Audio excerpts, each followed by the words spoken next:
You know how I said in my Barbarian review that even though I liked the final result of the movie, the way they got there at the very end was so botched up and just terribly executed?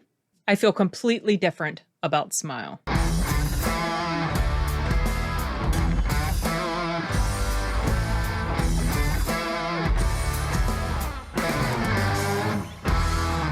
Okay. Oh my gosh. Why am I wearing this? Okay, I know.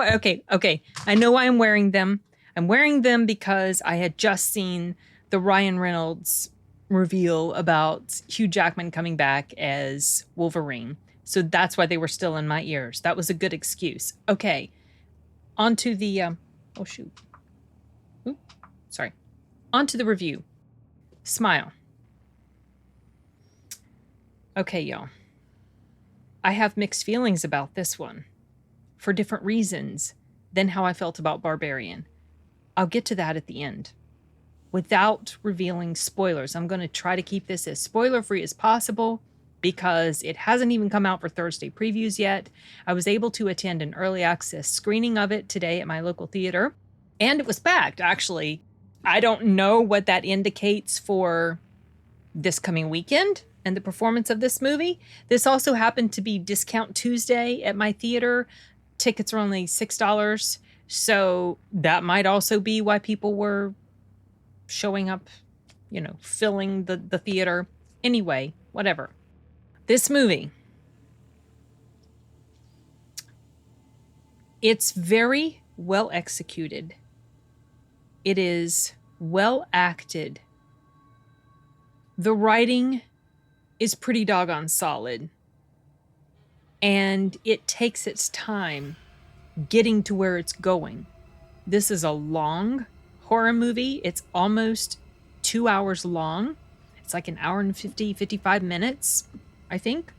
And so I felt like it utilized that time wisely. It really didn't feel like there were many draggy moments.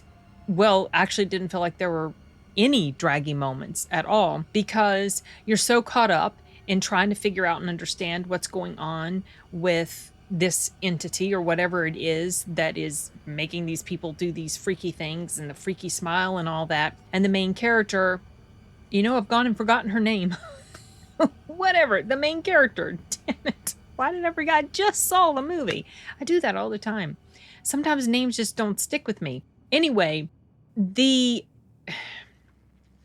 was interesting the way the creep factor played out.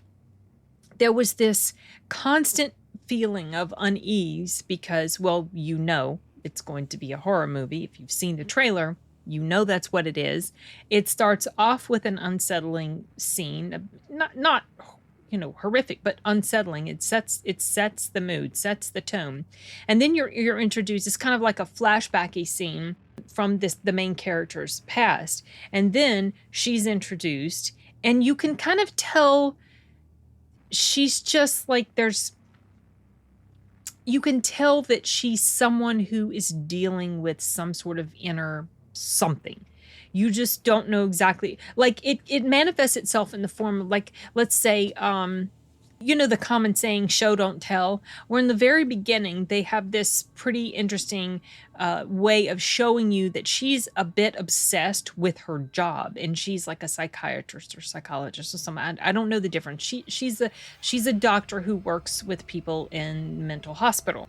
And there's a scene that demonstrates very clearly that she is so obsessed and so focused on her work that there's something there has to be something driving that obsession, and like working 80-hour weeks and hardly sleeping and stuff like that. And then there's something else that happens, and as the scene plays out, I'm like, okay, she's gonna do thus and so, and she did. I was like, wow, okay, so what is it? Why is she so obsessed with her job, and she can't rest until she feels like she's done an adequate whatever, but it's a question that kind of it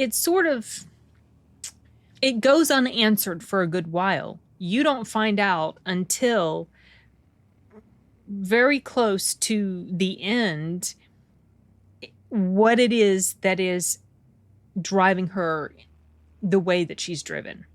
And this movie touches on a lot of true to life situations, you know, mental health and guilt, feeling isolated, needing help, and not getting the help that you need. And so all of these things are kind of interwoven in this movie, and it does a really good job of demonstrating mental illness and a person's decline. However, the people around her think she's got a mental illness, but in reality, there is this entity. And think the movie The Ring and It Follows. I got really strong vibes of that type of theme going on in this movie. So the subject matter itself isn't necessarily anything new or groundbreaking or anything like that. It's just told in a different way. So like with The Ring, you know, it was the thing with the tape and the little girl, and she was this entity, and she would attach herself to people, and then in order to save yourself, you had to give somebody else had to watch the tape. And then with It Follows, it was about this entity attaching itself to somebody, and the only way to get rid of it was to, you know, mess around and all that sort of stuff. So it's the same type of theme. And something that I appreciated about this movie was it was pretty doggone. There were parts where it was really, really creepy, and yet it wasn't a constant sort of. There were obviously jump scares because that sort of thing it's built into horror, right? There's other things built into horror that I don't appreciate, and I'll get around to that at the very end when I talk about something that bugged me about this film.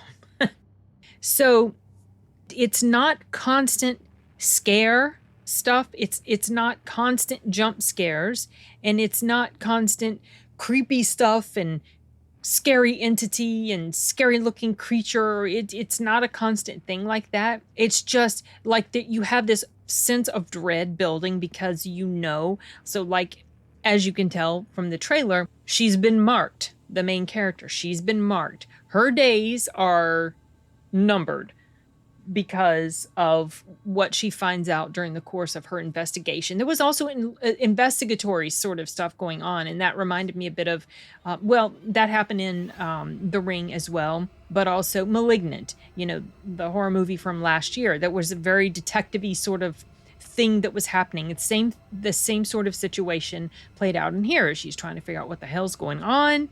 How can she escape this? So the things that I really appreciated about this movie, as I've already indicated, especially was the acting. The main actress in here was so good. And pretty much everyone around her was really, especially that girl right there, the scene that it shows with her, she did a really good job in there. I mean, she has a very brief time in the film, but she did really, really good. And the main actress I was just very impressed with her acting ability. And like I said, everyone else around her did a really excellent job. There were two other actors in here that I recognized. I don't really think that I recognize any of the other actors. Well, no, there were 3 actors that I recognized, but 2 played bigger parts in the movie. One was the lady who played her therapist. She's the chick who played in Deadwood as Calamity Jane. It was so funny to see her in this other role, because if I've seen her in other things, I don't remember her. The only thing I remember her from is Deadwood. And she was so much Calamity Jane that it's so unusual to see her play a totally different type of person. So it was kind of like a little difficult to get past that. And also, the guy who plays the main character's fiance, it's the actor who plays A-Train. And I had a hard time getting past seeing him as A-Train the whole time. It's just, some people, they are so much a role that seeing them play another character is really difficult. For much of the movie, anytime I saw him, it was just, I just was thinking the boys and his character in A Train. And it was really difficult to kind of get past that. Eventually I did, but whatever. It was just something that came to me as I was watching it. But everyone, for the most part, just everyone just was so good, and the creep factor was really well done. It was executed very well. Certainly several or multiple times where something is happening and it really is pulling you in, and then you kind of snap away from that situation, and it's like, okay, well, that wasn't happening. What we thought was happening wasn't really happening, and but it fooled you. Like it kind of drew you in, and it was all part of this stuff that was going on with her. And I know I sound vague. I know I sound vague, but I'm really, I don't want to spoil it, but towards the end, some stuff that I say might, he's the other actor I recognize. I just don't know where I've seen him. Anyway, some stuff I say might come across as spoilery, but I'm going to try to be as non-spoilery as I can. Getting on to the thing that bugged me about this movie, and this is going to tie in with what I said at the very beginning. So Barbarian was another horror movie I recently saw. It was really, really well done up until towards the end, the final act of the film, and then it just fell apart. It just went off the rails and descended into this ridiculous manifestation of everything that's wrong with horror. Well, not necessarily everything that's wrong with horror, but let's say tropes that have been just so overused, it's ridiculous, and you're tired of it, especially in a horror movie that is supposed to be as well executed and as well done, and the story such a solid story as a story like Barbarian. Okay? And it's disappointing when a solid story regresses into those sorts of overdone things that happen in the horror genre. And so, like I had said in Barbarian, while I liked the way it ended, I didn't like how the writers got the characters there. It wasn't executed very well. I feel completely the opposite when it comes to Smile. I hated how it ended, but the way the writers got to the ending made so much more sense than how it was done in Barbarian. There's a certain thing, though, that the character neglects to do that you would think everybody in this day and age should know this is what they need to do if they don't want this other thing to happen. I am being vague. I know this is going to confuse the hell out of you guys. But when it was happening, when she neglected to do this very important thing, by that point, I pretty much knew how the movie was going to end. And though it was pulled off pretty well, I felt like certain things could have been avoided if she had just done this particular thing that she neglected to do. Oh, I want to talk about it so bad. But that was why I hated the ending. And it's just, harkens back to that, one of those horror tropes, which I've talked about before. And I wanted this movie to surprise me when it came to that, and it didn't, really. I was thinking of all these different ways that, or decisions that her character could have made that would have surprised me, and I would have liked it. But ultimately, that's not what happened. And so, while I felt like this movie is very well done when it comes to horror, the way it ended up was disappointing to me. Most horror fans might absolutely love it. I'm not one of those people that like that type of thing. And so that's why I was disappointed with how it ended. And so it's weird because I'm coming away from both of these movies, Barbarian and Smile, with very mixed feelings, enjoying the hell out of so many parts of them. but certain things that happen that just kind of create a, oh, damn it, that sort of feeling. And so that's really the best way I can think to describe it without letting you guys know what ends up happening. If you love horror, if you love movies like It Follows or The Ring, certainly worth checking it out, I think, just because of how really well done the acting is and how well crafted the story was, and the direction, the cinematography.